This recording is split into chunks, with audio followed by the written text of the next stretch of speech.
Hello friends, मेरा नाम है एसएम सिसोदिया और आप देख रहे हैं मेरा चैनल। अस्सलाम वालेकुम दोस्तों। आज हम बात करने वाले हैं ड्रामा सीरियल खेल के बारे में। जी हाँ दोस्तों, सही सुना।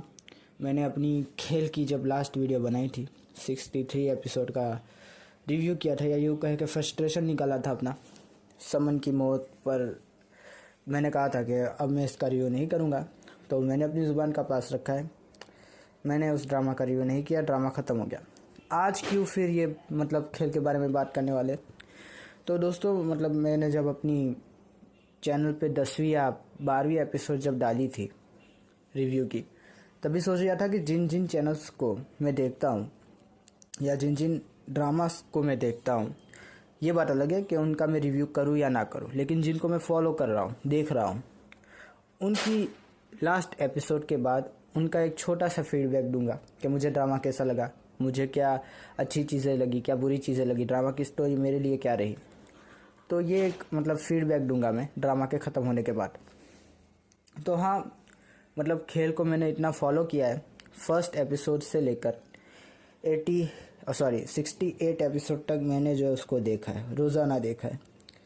ये बात अलग था कि मैंने रिव्यू बनाना बंद कर दिया था 63 के बाद, क्योंकि मैंने कहा था कि अब मैं इसका रिव्यू नहीं करने वाला, क्योंकि मुझे जो है नहीं मज़ा आएगा। और लेकिन मैंने फिर भी फॉलो किया। मैंने सोचा कि कुछ अच्छा हो जाए। जब आप किसी ड्रामा को इस तरह से लेके चलते हैं और जब कोई ड्रामा आपके लिए इतना खास हो जाता है कि आप उसकी नोटिफिकेशन को यूँ देखते हैं। जब 9:30 से ऊपर सुई चली जाती थी तो मैं बार बार अपने मोबाइल को खोल के देखता था कि अभी आएगा। तो दोस्तों, अचानक से उस ड्रामा के साथ जो है इतनी बुरी चीज़ें हो गई। लेकिन इसका मतलब ये नहीं है कि मैं उसका फीडबैक नहीं दूंगा। मैंने उसको इतना फॉलो किया है तो जाहिर सी बात है उसे जाने तो नहीं देने वाला। तो चलिए शुरू कर देते हैं फीडबैक को। और पहले मैं आपको इस फीडबैक की कुछ अहम चीज़ें बता दूं। हम यहाँ पर ड्रामास के कैरेक्टर के बारे में बात करेंगे, एक्टर्स के बारे में नहीं। फॉर एग्जाम्पल, मैं जब कहूँगा अलिशबा या मैं जब कहूँगा सारिम, तो उससे मुराद होगा अलिशबा और सारिम का कैरेक्टर जो ड्रामा में है, वो नहीं कि जो इनका कैरेक्टर प्ले कर रहे हैं। मैं अलीज़े शाह की बात नहीं कर रहा, ना ही सहरोज़ सब्सवारी की बात कर रहा हूँ, मैं ना ही जो है यशमा गिल की बात कर रहा हूँ। अगर मुझे उनकी बात करनी होगी तो मैं उनका नाम लूँगा इस तरह से कि मुझे उनकी एक्टिंग अच्छी लगी, यशमा गिल की अच्छी लगी, जो अलीज़े शाह की अच्छी लगी। लेकिन जब मैं कहूँ समन या मैं कहूँ सारिम या मैं कहूँ अलिशबा, तो इसका मुराद ये है कि जो कैरेक्टर्स डेवलप किए गए हैं उनके बारे में मेरा थॉट क्या है। तो दोनों को मिक्स ना कर दे, कहीं किसी को यह ना लग जाए कि मैं जो है किसी एक्टर के खिलाफ। एक्टर नहीं, हम सिर्फ कैरेक्टर की बात करने वाले। दूसरी बात इस फीडबैक की क्या है कि ये मेरा पर्सनल व्यू है। हो सकता है आपको पसंद ना आए, हो सकता है आपको बहुत पसंद ना आए, और हो सकता है कि आपको बहुत पसंद भी हो जाए। तो प्लीज़ लाइक या डिसलाइक कीजिए। वैसे ये कहते तो नहीं है रिव्यू चैनल्स वाले अक्सर के डिसलाइक कीजिए, लेकिन हाँ, मैं यहाँ पे फीडबैक देने के लिए आया हूँ। तो इस सीरीज़ में आपके डिसलाइक भी मेरे लिए बहुत अहम है कि आपको क्या गलत लग रही है मेरी चीज़, और मुझे क्या सही लग रहा है, क्या गलत लग रहा है ड्रामा में। ये हम दोनों एक दूसरे से जैसे कम्युनिकेट कर सके। तो आप डिसलाइक कीजिए अगर आपको पसंद नहीं आता तो, और अगर पसंद आता है तो लाइक कीजिए। और तीसरी चीज़ इस फीडबैक की क्या होगी कि हम ड्रामास की स्टोरी के बारे में बात करेंगे। तो बहुत सारी चीज़ें हम छोड़ने वाले हैं, क्योंकि जाहिर सी बात है इतना बड़ा ड्रामा है, तो हम फर्स्ट एपिसोड से 68 एपिसोड तक जो हर चीज़ हुई, हर एक को डिटेल में नहीं बयां करेंगे, ऊपर से जाएंगे और बहुत सारी चीज़ें छोड़ेंगे, मेन चीज़ें हाईलाइट करेंगे और मुझे क्या लगा हम उसकी बात करने वाले। तो इस ज़हनियत के साथ आप इस फीडबैक को देखिएगा। तो चलिए स्टार्ट कर देते हैं। तो ये ड्रामा खेल, ये आई थिंक 2.5 या 3 महीने पहले जो है शुरू हुआ। बड़ा ही प्यारा ड्रामा था, मज़े का ड्रामा था, मज़ा आ रहा था देखने में। और जो है 50 एपिसोड तक मैं यूँ था इस ड्रामा के लिए कि मैंने आपसे पहले ही कहा कि मैं नोटिफिकेशन खोल के देखता था कि अभी आएगी। 50 एपिसोड के बाद क्या हुआ? 50 एपिसोड के बाद बहुत बुरी चीज़ें हुई जो कि मुझे पसंद नहीं आई, और 63 के बाद मैंने रिव्यू भी इसका बंद कर दिया था, जैसा कि सब जानते हैं। तो एक एक करके हर चीज़ के बारे में बात करेंगे, ड्रामा के बारे में बात करेंगे। सबसे पहली चीज़, ड्रामा की शुरुआत बहुत अच्छी रही। मुझे एंट्रीज इतनी कुछ खास नहीं थी, लेकिन ड्रामा ने पकड़ के रखा था, स्टोरी ने पकड़ के रखा था और बहुत मज़ा आ रहा था। सच में बहुत मज़ा आ रहा था। सारिम का कैरेक्टर हो या लिशवा का कैरेक्टर हो या फिर समन का हो या फारिस का हो, इन चारों के इर्द गिर्द जो है पूरी स्टोरी घूम रही थी। मज़ा आ रहा था ड्रामा को देखने में। हमें जो है हर एपिसोड में कुछ नई चीज़ें पता चल रही थी, हर एपिसोड में कुछ नया लेके आ रहे थे सॉरी दोस्तों, और मज़ा भी आ रहा था। फिर क्या हुआ, फिर आगे चल के ड्रामा में जो है 2 कैरेक्टर्स और ऐड हुए, एक हमारी टीना का और दूसरा सद्दाम का, जो कि सारिम का भाई होता है। उन्होंने भी जो है मतलब अच्छे से कैरेक्टर्स को अपने निभाया, वो जो एक्टर्स हैं उन्होंने, और उन कैरेक्टर्स ने भी हमें बहुत कुछ दिया, बहुत मज़ा आया और ड्रामा को और भी बेहतर किया मैं कहूँगा उन कैरेक्टर्स ने आके। अच्छा, पहले 50 एपिसोड की स्टोरी बहुत अच्छी थी, बहुत अच्छे से सब कुछ चल रहा था। सारिम जो है हमारा वो साजिशों पे साजिशें कर रहा था और टीना का इस्तेमाल पे इस्तेमाल किया जा रहा था। फारिस के साथ कभी जो है अपना गठबंधन करने की कोशिश करता था, कभी जो है अलिशबा को जो है समझाने की कोशिश करता था, समझाना मतलब थ्रेट करने की कोशिश करता था। अलिशबा जो है उसका कैरेक्टर थोड़ा अजीब था। पर्सनली मुझे उस कैरेक्टर में कुछ भी ठीक नहीं लगा, और क्योंकि मैं पहले कह चुका हूँ कि यहाँ पे अलीशा शाह की बात नहीं हो रही, यहाँ पे अलिशबा की बात हो रही है। और कायदे से दोस्तों अगर आप खुद भी ड्रामा में देखेंगे तो आपको अलिशबा के कैरेक्टर में कोई भी एफर्ट नज़र नहीं आता। उसका सारिम इस्तेमाल कर जाता है, कभी कभी उससे जो है मतलब फारिस से मोहब्बत हो जाती है, कभी उससे की शादी सद्दाम से हो जाती है, कभी उसका देवर उसको ब्लैकमेल करने लगता है, और जब उसका शोहर उसके ऊपर शक करके उसे निकाल देता है तो भी वो कोई एफर्ट नहीं, वो चली जाती है बस ऐसे ही। और बस मतलब लास्ट के 4 एपिसोड दोस्तों उसने बस इंतज़ार किया है कि अभी आएगा सद्दाम और मुझे तलाक देगा, कोई एफर्ट नहीं। तो नो एफर्ट मैं कहूँगा इस कैरेक्टर के लिए। तो इस कैरेक्टर ने मुझे बहुत ज़्यादा डिसअपॉइंट किया, और इसलिए जो है मैंने इस कैरेक्टर का अपने रिव्यू में भी ज़्यादा मेंशन नहीं किया, क्योंकि मुझे इसमें कुछ खास लगा नहीं ऑनेस्टली। इसके अलावा दूसरे कैरेक्टर पे आ जाते हैं। दूसरा कैरेक्टर कौन है, हमारा सारिम का। सारिम का कैरेक्टर काफ़ी ज़्यादा मतलब पहले स्टार्टिंग में इसके ऊपर इतनी ज़्यादा फोकस नहीं थी, धीरे धीरे ये जो है मतलब फेम में आया और काफ़ी ज़्यादा मतलब इसने अटेंशन गेन किया हमारी। कब, जब इसका भाई आ गया, इसके भाई की एंट्री होते ही इसकी जो अटेंशन शुरू हुई ड्रामा के अंदर, तो हमें पता चल गया कि ये मेन कैरेक्टर है, अब इसके आगे पीछे सारी स्टोरी घूमेगी। सारिम का कैरेक्टर बहुत ही बदमाश था, बहुत ही बुरा, लड़कियों को फंसाने वाला, लड़कियों का इस्तेमाल करने वाला, अपने मतलब के लिए हर बुरी से बुरी चीज़ कर जाने वाला ये कैरेक्टर था, यह हमें पता चला। कैरेक्टर बड़ा अच्छा था, मज़ा आ रहा था। अच्छा इसलिए नहीं था कि ये साजिशों पर साजिशें कर रहा था, अच्छे से इसको डेवलप किया गया था।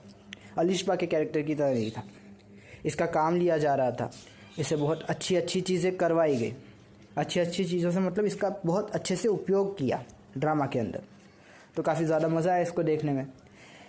इसके अलावा तीसरा कैरेक्टर हमारे फारिस का कैरेक्टर, तो जनरली मुझे ये कैरेक्टर इतना पसंद नहीं आया था। क्यों? क्योंकि इस कैरेक्टर के पास एक ही काम था, वो था गुस्सा गुस्सा गुस्सा और मायूसी मायूसी मायूसी। हर चीज़ में इसको मायूसी मिलती है और फिर ये गुस्सा करता है और फिर वही सारी चीज़ें के हालातों को एक्सेप्ट कर लेता था। इस कैरेक्टर का एफर्ट था, बिल्कुल था, लेकिन उतना नहीं था कि जितना होना चाहिए था। ना समन के प्रति इसका कोई एफर्ट हमें इतना ज़्यादा पसंद आया, ना अलिशबा के प्रति इसका एफर्ट कुछ ज़्यादा दिखा हमें। मतलब जब अलिशबा ने मना कर दिया तो इसने ये तक जानने की कोशिश नहीं की कि वो मना क्यों कर रही है, बस अलिशबा ने कुछ कह दिया और फिर इसने पीछा छोड़ दिया। फिर इसको पता चला तो फिर पछताने लगे भाई, और क्या। तो इस कैरेक्टर के साथ मुझे लगता है कि बहुत ज़्यादा एक्सपेरिमेंट हुए और इसको एक ही फेस में रखा गया। ये जो है ज़्यादातर एक ही इसकी मेंटेलिटी थी कि गुमनाम रहता था, गुस्से में रहता था, मायूस रहता था। तो इस कैरेक्टर से भी हमें ज़्यादा कुछ मिला नहीं। फिर आता है मेरा सबसे फेवरेट कैरेक्टर समन। जी हाँ दोस्तों, समन का कैरेक्टर मुझे इस ड्रामा में सबसे ज़्यादा अट्रैक्टिव लगा और सबसे ज़्यादा अच्छा लगा, क्योंकि सबसे ज़्यादा एक्सपेरिमेंट भी इसी के साथ हुए। अनफॉर्चुनेटली बहुत एक्सपेरिमेंट हुए। शुरुआत में ये मतलब इस तरह से इंट्रोड्यूस हुई कि जैसे मतलब हमें लगा कि ये विलन होगी, लेकिन बाद में पता चला नहीं, ये तो बड़ी प्यारी सी एक लड़की है जो कि कभी कभी गुस्सा कर जाती है, कभी कभी जो है मतलब हंसी खेल भी करती है। शुरुआत में जो समन थी और एंड में जो समन थी उसमें आसमान ज़मीन का फ़र्क था दोस्तों, क्योंकि इसके साथ एक्सपेरिमेंट बहुत हुए थे। जब समन की एंट्री हुई तब ये एक लाव वाली सी लड़की थी, बड़ी प्यारी सी मोहब्बत की बातें करने वाली, लोगों की बातों में आ जाने वाली लड़की थी और हर एक चीज़ को अपने नज़रिए से देखती थी। उसे लोगों की ज़्यादा परवाह नहीं होती थी और वही करती थी जो उसके दिमाग में चल रहा है। आगे चलते चलते इस कैरेक्टर का मैं कहूँगा सत्यानाश करना शुरू किया। इसकी फारिस से शादी करवा दी गई और फिर जो है इसको एक जहनी मरीज़ा की तरह दिखाया गया पूरी की पूरी सीरियल के अंदर, जो कि एक बहुत बड़ी डिसअपॉइंटमेंट थी कि आपने इतने अच्छे कैरेक्टर को इतनी बुरी तरह से बर्बाद किया और एंड में आते आते आपने जो उसके साथ किया वो मैंने 63 एपिसोड में कह दिया था, तो दोबारा कहने का कोई मतलब बनता नहीं है। बहुत बुरी चीज़ की आपने उसके साथ।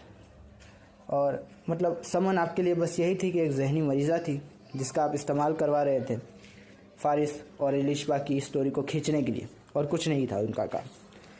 जबकि समन काफ़ी कुछ कर चुकी थी इस ड्रामा के अंदर। उसने हमारी अटेंशन भी गेन की, उसने जो है मतलब अपना जो वो हर वो चीज़ जो कर सकती थी फारिस के लिए उसने की। उसने मोहब्बत की, उसने जो है उसे समझाया, उसने जो है उसके लिए बहुत कुछ छोड़ दिया। लेकिन जाहिर सी बात है डायरेक्टर्स और राइटर्स ने इसके साथ इंसाफ नहीं किया और एंड में आके इसको इतनी बुरी तरह से मतलब ख़त्म किया कैरेक्टर को कि हमारे दिल पे ये चोट हमेशा रहेगी और आपके जो है इस ड्रामा के ऊपर ये धब्बा हमेशा रहेगा कि आपने ये एंड में अच्छा नहीं किया। आगे चलते फिर कौन सा कैरेक्टर बचा, फिर आते हैं हमारे सद्दाम और हमारी टीना। टीना का कैरेक्टर क्या था, तो उसको बस एक मतलब इस्तेमाल पे इस्तेमाल हो रहा था। उसका कुछ ज़्यादा काम था नहीं, वो बस सारिम की एक पपेट थी कि जिसको सारिम अपने मफाद के लिए इस्तेमाल करता था। तो बस यही रोल था इसका, तो इसके बारे में और ज़्यादा बात करने का बनता भी नहीं है। फिर आता है सद्दाम। सद्दाम का कैरेक्टर मुझे सबसे ज़्यादा सिंसियर और अच्छा लग रहा था। सबसे बेहतरीन मर्दों में अगर कोई कैरेक्टर था तो वो सद्दाम का था। मैंने इसकी तारीफ़ें भी बहुत की क्योंकि ये सोचता था, ये ऐसे नहीं कि अचानक से कोई काम कर दिया फारिस की तरह। सोचता था, समझता था, चीज़ों को एनालाइज करता था, फिर कोई फ़ैसला लेता था। इस कैरेक्टर को भी अच्छे से लेके चले, लेकिन फिर वही बात कि राइटर्स ने इस कैरेक्टर के साथ भी अन्याय किया, इसको अकेला कर दिया। मतलब जो बेचारा पहले से ही किसी और के दुख में था उसे अपनी बीवी के दुख में मुब्तला करके छोड़ दिया गया और इतनी बुरी एंडिंग दी आपने सद्दाम को कि आपको मतलब सद्दाम के फैंस भी माफ़ नहीं करेंगे कि आपने सद्दाम को बस इसीलिए रखा था कि वो फारिस और हमारी जो इलिशबा है उसकी स्टोरी को लंबा कर सके, उसका और कोई काम नहीं था, जो कि बहुत डिसअपॉइंट किया। अब आ जाते हैं इसके एंड के बारे में। एंड किस तरह से ड्रॉ हुआ। 50 एपिसोड तक सब कुछ ठीक था, सब बैलेंस में चल रहा था। कभी सारिम जीतता था, कभी इलिशबा जीतती थी, कभी सद्दाम जीत जाता था। 50 एपिसोड के बाद क्या हुआ, 50 एपिसोड के बाद फ्रस्ट्रेशन शुरू हुआ। किसका? समन का। समन को आपने एक जहरी मरीज़ा बना दिया, ब्लड प्रेशर की मरीज़ा बना दिया और फिर उसके साथ क्या हुआ हम सब जानते हैं।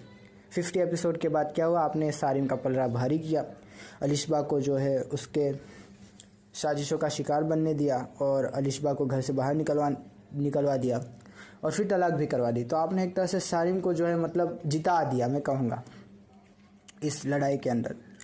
और फिर उसको जो है एक छोटी सी सज़ा दी 5 मिनट की, जो कि मुझे बिल्कुल भी पसंद नहीं आई। कि मतलब एक बंदा है जो 68 के मतलब 68वीं एपिसोड थी, उसकी भी 30 मिनट्स मतलब 30 मिनट तक उसको कोई पछतावा नहीं है। लास्ट एपिसोड की 30 मिनट में उसको कोई पछतावा नहीं है। अंत की 10 मिनट के अंदर 5 मिनट का एक सीन आता है उसका जिसमें वो पछताता है। मतलब ये एंडिंग दी आपने इसको, जिसने जो है राज किया है एक तरह से सीरियल के ऊपर, अपनी बुराई को इस तरह से खोल खोल के जो है दर्शाया है और उसको आप ये सज़ा दे रहे हो। कम से कम आप उसको 1-2 एपिसोड तो देते कि उसका जवाल दिखाते, कम से कम कि उसको पछतावा होता, उसको जो है गिल्ट होता, उसको सज़ा मिलती तो उसको दर्द होता है, वो हमें दिखता तो सही। आपने हमें बस 5 मिनट का सारिम दिखाया व्हीलचेयर के ऊपर और आपको लगा कि आपने अपना काम कर दिया। बिल्कुल नहीं। और मैं आपको और अच्छे से बताने के लिए कि सारिम का अंजाम क्या होना चाहिए था, मैं कुछ ड्रामास को रिकमेंड करूँगा ताकि आप समझ पाए कि मैं क्या कहना चाहता हूँ। और वो ड्रामास भी हम टीवी के ही होंगे, क्योंकि मैं जानता हूँ कि अगर मैं किसी और चैनल का ड्रामा जो है यहाँ पर लाऊंगा तो आपको ये लगेगा कि मैं हम टीवी को टीज़ कर रहा हूँ और उस चैनल को जो है सपोर्ट कर रहा हूँ। तो वो ड्रामास भी हम टीवी के ही है। कि जिनका एंड में विलनों का जो हाल हुआ है वो देखकर मतलब हमें लगता है कि ये एक प्रॉपर एंड था उनका। उनमें से पहला ड्रामा कौन है? पहला ड्रामा है प्यार के सदके। प्यार के सदके में जो बाप का कैरेक्टर होता है, सौतेले बाप का, उसका धीरे धीरे जो ज़वाल दिखाया जाता है ना, मतलब आपको पता चल रहा है कि वो कैरेक्टर धीरे धीरे ख़त्म हो रहा है। और वही देखने में मज़ा है दोस्तों, कि जब विलन का ज़वाल होता है कि वो एक टाइम तक जो है पूरी मतलब फेस को लेके चलता है, फिर उसका जो ज़वाल आता है धीरे धीरे, वो देखने में मज़ा आता है। लोगों को इससे सीख मिलती है कि ये नहीं करना।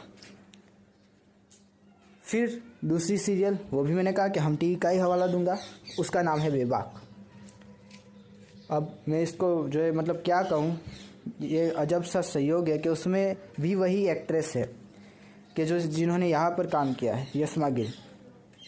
तो यशमा गिल का उसमें कैरेक्टर था वफ़ा का, और वफ़ा का जिस तरह से ज़वाल दिखाया गया है आखिरी के 2 एपिसोड के अंदर, 52 एपिसोड की सीरियल है, आखिरी के 2 एपिसोड सिर्फ यशमा गिल का, सॉरी हमारी वफ़ा का ज़वाल है। उसको देखते हैं तो इबरत हासिल होती है, हमें लगता है कि ड्रामा एक प्रॉपर जगह पे एंड हुआ है। तो इस तरह से दिखाना चाहिए था आपको, ना कि आप 5 मिनट का एक सीन लाते, व्हील चेयर पर उसको दिखाते और ड्रामा ख़त्म कर देते। एंड में एक और चीज़ हुई जो कि बड़ी डिसअपॉइंट कर गई मुझे, और ये वही सारी चीज़ें हुई कि जिसकी मैं मतलब बहुत पहले आगाही कर चुका था। 63 एपिसोड का रिव्यू किया था, तभी मैंने कह दिया था कि ये सब होगा, और वही सब हुआ। तो कुछ भी नया नहीं हुआ मेरे लिए। मैंने सोचा कुछ तो नया कर दे, कुछ नहीं किया, वही सब किया। और इन्होंने वही हैप्पी एंडिंग दिखानी चाहिए कि हमारा जो है फारिस और अलिशबा एक हो गए और प्यार की जीत हो गई। लेकिन मैं जिस नज़रिए से देख रहा था सीरियल को, मैं ये देख रहा था कि आपने 2 लोगों को खुश करने के चक्कर में 4 लोगों का बेड़ा गर्क कर दिया। यस दोस्तों, 2 लोगों को खुश करने के चक्कर में, उनकी खुशी के लिए 4 लोगों की ज़िंदगी आपने बर्बाद की ड्रामा में एंड में आके। कौन है वो 4 लोग? सद्दाम, उसको आपने एक गिल्ट दे दिया और उसे गिल्ट के लिए मतलब जीने के लिए छोड़ दिया। दूसरा इंसान कौन है? दूसरा इंसान है समन, कि जिसको आपने 63 के अंदर ही मतलब उसका जनाजा पढ़वा दिया। तीसरा इंसान कौन है? तीसरा इंसान है हमारी टीना, कि उस बेचारी को तो कुछ भी नहीं मिला, उसका तो ऊपर से इस्तेमाल पे इस्तेमाल हुआ, एंड में भी इस्तेमाल कर दिया आपने फारिस और अलिशबा को एक करवाने के लिए। मतलब उसको बस आपने एक जो है, अब मैं क्या मतलब, जो टीना का कैरेक्टर था उसके साथ आपने यही काम लेना था और आपने वही काम लिया, उसको भी बर्बाद किया, उसको भी एक गिल्ट के साथ छोड़ दिया। चौथा कैरेक्टर कौन है जो आपने इंट्रोड्यूस किया था लास्ट के 4 एपिसोड के अंदर? शेजा का। बेचारी आई है, गिल्ट में जी रही है, और उसने जो है सारिन को सज़ा देने के लिए अपनी जान की कुर्बानी दे दी। क्या ज़रूरत थी? 4 लोगों की आपने ज़िंदगी बर्बाद कर दी, मतलब एंड में 2 लोगों को खुश दिखाने के लिए। ये प्रॉपर एंडिंग नहीं थी, सॉरी मुझे नहीं लगी। और आप ऐसे टाइम पर मतलब उन दोनों को तो ऐसे दिखा रहे हैं जैसे उन्हें कोई फ़र्क ही नहीं पड़ता, ना समन की मौत से फ़र्क पड़ रहा है, ना जो है सद्दाम के गिल्ट से फ़र्क पड़ रहा है, ना टीना की जो है बेचारी की जो इस्तेमाल हो रहा है उससे गिल्ट पड़ रहा है। क्या बोल रहा हूँ मैं, मुझे खुद समझ नहीं आ रहा। किसी की मौत से आपको कोई फ़र्क नहीं पड़ा, मैं यही कहना चाहता हूँ। तो ये एंड नहीं था, ये एक प्रॉपर एंड नहीं था। बस यही बात थी दोस्तों, यही फीडबैक था। जानता हूँ बहुत लंबा हो गया है वीडियो, लेकिन ये फीडबैक वीडियो था तो ये लंबा होने वाला था, क्योंकि पूरी जो है हमें सीरियल के एक एपिसोड से लेके 68 तक की हर चीज़ को हमें कवर करना था। हर चीज़ तो नहीं, लेकिन जो बड़ी बड़ी चीज़ें थी। तो आशा करता हूँ आपको ये फीडबैक पसंद आया होगा। अगर नहीं आया, ना पसंद आया है, अगर आप मुझसे डिसएग्री करते हैं तो डिसलाइक कीजिए। ये फीडबैक वीडियो है तो आपका भी फीडबैक मुझे चाहिए, और ये इसी तरह से चलेगा ये फीडबैक का जो सिलसिला है। जैसे जैसे सीरीज़ ख़त्म होगी हम जो है उनके फीडबैक देते जाएंगे। ओके दोस्तों, आशा करता हूँ आपको ये वीडियो पसंद आया होगा। अगर नहीं पसंद आया तो डिसलाइक कीजिए, पसंद आया तो लाइक कीजिए, और मेरे चैनल को सब्सक्राइब कीजिए। आशा करता हूँ आप खैरियत से रहेंगे। खुदा हाफिज़, थैंक यू।